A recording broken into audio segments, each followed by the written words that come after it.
사랑하는 기쁨의 교회 성도 여러분, 안녕하세요. 오늘은 다 같이 우리 이사야서 29장 9절에서 14절의 말씀을 함께 묵상하도록 하겠습니다. 너희는 놀라고 놀라라. 너희는 맹인이 되고 맹인이 되라. 그들의 취함이 포도주로 말미암이 아니며 그들의 비틀거림이 독주로 말미암이 아니니라. 대저 여호와께서 깊이 잠들게 하는 영을 너희에게 주사 너희의 눈을 감기셨음이니 그가 선지자들과 너희의 지도자인 선견자들을 덮으셨음이라. 그러므로 모든 계시가 너희에게는 봉안책의 말처럼 되었으니 그것을 글 아는 자에게 주며 이르기를 그대에게 청하노니 이를 읽으라 하면 그가 대답하기를 그것이 봉해졌으니 나는 못 읽겠노라 할 것이요. 또 그 책을 글 모르는 자에게 주며 이르기를 그대에게 청하노니 이를 읽으라 하면 그가 대답하기를 나는 그를 모른다 할 것이니라. 주께서 이르시되 이 백성이 입으로는 나를 가까이하며 입술로는 나를 공경하나 그들의 마음은 내게서 멀리 떠났나니 그들이 나를 경외함은 사람의 계명으로 가르침을 받았을 뿐 아니라 그러므로 내가 이 백성 중에 기이한 일 곧 기이하고 가장 기이한 일을 다시 행하리니 그들 중에서 지혜자의 지혜가 없어지고 명철자의 총명이 가려지리라. 아멘. 우리가 어제 말씀에서 하나님의 그날을 선포하며 그날을 기다리는 선지자의 모습을 함께 나누었습니다. 선지자는 그날에 강한 산성 되신 하나님을 미리 환상 중에 경험했습니다. 그리고 영원한 반석 되신 하나님 위에 서게 됩니다. 의인의 길을 곧게 하시는 하나님의 인도하심을 이사야 선지자가 먼저 경험한 것이죠. 선지자는 그날에 대한 강한 확신으로 선포하는 한편 그날을 기다리는 자의 복에 대해 이야기하였습니다. 오늘 말씀 이사야서 29장에서 예루살렘은 포위된 상황이었습니다. 그들은 자신들이 하나님의 심판을 받는다는 것이 받아들이지 않는 상황이었죠. 그들은 두려웠습니다. 그들은 참담했습니다. 하지만 선지자는 예루살렘의 백성들이 자신들의 죄로 인한 하나님의 심판을 받았음에도 불구하고 하나님의 은혜를 경험하게 되었음을 이야기합니다. 29장 5절에서 8절은 하나님께서 열방을 흩으심으로 인하여 오히려 예루살렘은 하나님의 은혜를 경험하게 되었음을 이야기합니다. 그리고 나서 오늘 본문은 예루살렘 백성들이 심판을 받을 수밖에 없는 그들의 세 가지 영적인 실체를 기록하고 있습니다. 9절에 보니까 예루살렘의 백성들이 포도주와 독주로 인하여 비틀거리는 것이 아니라 영적인 무지로 인해 비틀거리면서 앞을 구분하지 못하는 맹인이 되었다라고 이야기합니다. 예루살렘의 백성들이 그들의 통찰력을 완전히 잃어버렸다라는 것이죠. 그를 아는 자들, 곧 지도자들에게 하나님의 책을 주면서 읽어달라고 해도 봉해져 있다는 이유로 글을 읽을 수 없다는 답만이 돌아오는 것이 그들의 현실입니다. 하나님의 말씀을 그들이 이 핑계 저 핑계로 외면하고 있는 것이죠. 그들은 이미 하나님의 말씀이 진리라는 통찰력을 잃어버렸습니다. 그를 아는 자들이 이 정도인데 그를 알지 못하는 자들의 상황은 더욱 참담합니다. 그를 아는 사람들이 하나님의 말씀이 봉인되었다는 이유로 하나님의 말씀을 읽지 못했다고 한다면 그를 모르는 사람들은 그를 모름으로 하나님의 말씀으로부터 멀어져 있던 것이죠. 그렇다면 오늘 이러한 예루살렘의 상황은 왜 벌어지게 되었을까요? 그들은 자신들이 세상의 그 누구보다 하나님을 잘 알고 있다고 생각하고 자부했던 예루살렘의 백성들이었습니다. 그런데 오늘 말씀 11절에서 하나님께서 친히 예루살렘의 백성들에게 깊이 잠들게 하는 영을 부어주셨다라고 이야기합니다. 오늘 말씀 10절입니다. 대저 여호와께서 깊이 잠들게 하는 영을 너희에게 부어주사 너희의 눈을 감기셨음이니 그가 선지자들과 너희의 지도자인 선견자들을 덮으셨음이라.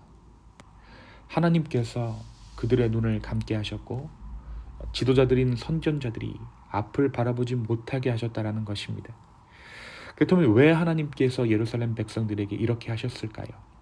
그 이유가 13절의 말씀 가운데 기록되어 있습니다. 주께서 이르시되 이 백성이 입으로는 나를 가까이하며 입술로는 나를 공경하나 그들의 마음은 내게서 멀리 떠났나니 그들이 나를 경외함은 사람의 계명으로 가르침을 받았을 뿐이라. 하나님의 말씀을 사람의 가르침으로 받아들였다는 것입니다. 하나님의 생명의 율법을 그들이 그냥 교육하는 율법으로 받아들였다는 것이죠. 그래서 예루살렘의 종교 지도자들과 백성들이 외형적으로는 하나님을 경외하는 것처럼 보였지만 그들은 하나님을 떠났습니다. 그들이 오히려 지혜 있다 하면서 무언가를 행하는 것이 하나님을 기만하고 그들을 스스로를 속이는 일이기에 하나님은 그들의 눈과 귀를 가리워 버린 것입니다. 오늘 말씀은 다소 이해하기 힘든 신비한 약속의 말씀으로 마무리되어집니다. 그러므로 내가 이 백성 중에 기이한 일, 곧 기이하고 가장 기이한 일을 다시 행하리니 그들 중에서 지혜자의 지혜가 없어지고 명철자의 총명이 가려지리라. 이 기이한 일이 그 당시 사람들은 무엇인지 알 수 없었지만 하나님께서 그 일로 말미암아 지혜롭다 자부하는 자들의 지혜가 그 땅 가운데 사라지게 될 것이라는 것이 선지자 이사야의 예언입니다. 사랑하는 성도 여러분, 오늘 말씀은 우리에게 무엇을 말해주고 있습니까? 예루살렘의 사람들은 율법이 있었고 성전이 있었습니다. 하나님께서 함께 하셨던 흔적들이 그들 가운데 있었습니다. 그래서 그들은 하나님을 잘 안다라고 스스로 자부했습니다. 그런데 어떻습니까? 그들은 하나님을 모르는 자들이었습니다. 그들은 맹인이었고 잠들어 있었습니다. 계시가 전해져도 읽거나 이해할 수가 없는 상황입니다. 왜 그렇습니까? 오늘 말씀이 이야기하는 대로 그들이 율법을 사람의 가르침으로 받았기 때문입니다. 사랑하는 성도 여러분, 오늘 우리 안에 형식적인 무엇이 남아있다면 그것을 깨뜨리는 은혜가 있기를 소망합니다. 오늘 말씀대로라면 내가 하나님을 안다고 하는 그때가 하나님을 가장 모르는 때이고 하나님이 내 안에 계십니다 라는 그 순간은 오히려 우리가 하나님 품에 있는 것이 아니라 하나님을 내 주머니에 넣고 있는 때일 수도 있기 때문입니다. 내 안에 형식적인 그 무엇, 굳은 살처럼 굳어진 무엇이 있다면, 그래서 나의 신앙이 인간의 가르침, 율법의 가르침에 그 무엇이 되어 있다면 오늘 이 아침 주님께 은혜를 구하시는 저와 여러분 되었으면 좋겠습니다. 주님께서 그 모든 굳은 것들을 깨뜨리시고 다시 살아계신 하나님과 진정한 살아있는 관계 가운데 머물 수 있는, 구원의 관계 가운데 머물 수 있는 우리 모두 되기를 예수님의 이름으로 축원합니다. 두 번째 오늘 말씀은 하나님의 기이한 일에 대해서 말하고 있습니다. 하나님은 일부러 이스라엘의 눈과 귀를 가리셨습니다. 그들이 알고 있는 것, 그들이 보는 것은 이미 죄로 물들었기에 착한 일을 도모할수록 악한 일이 되고 선한 일을 한다 할수록 죄가 되기 때문이었습니다. 그래서 아예 그들의 지혜를 지우시고 하나님의 지혜를 심으시고자 이러한 일을 하신 것이죠. 그 기이한 일이란 바로 우리가 잘 알고 있는 예수 그리스도의 복음입니다.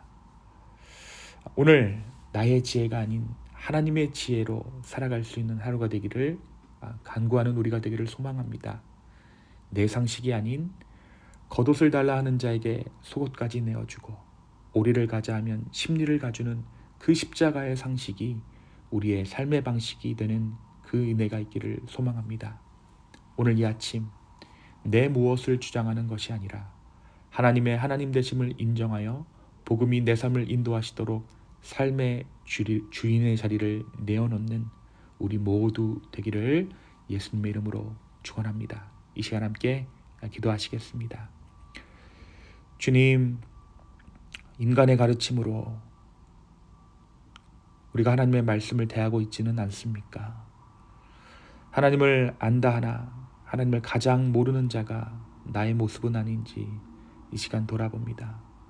주여, 잠들어 있는 우리의 영을 깨워주시고 다시 한번 주님의 은혜 가운데 우리의 삶을 인도하여 주시옵소서. 살아계신 하나님을 경험하기를 소망합니다. 주여, 우리의 묵은 땅을 기경해 주시옵소서. 감사합니다. 이 모든 말씀 예수님의 이름으로 기도하였습니다. 아멘.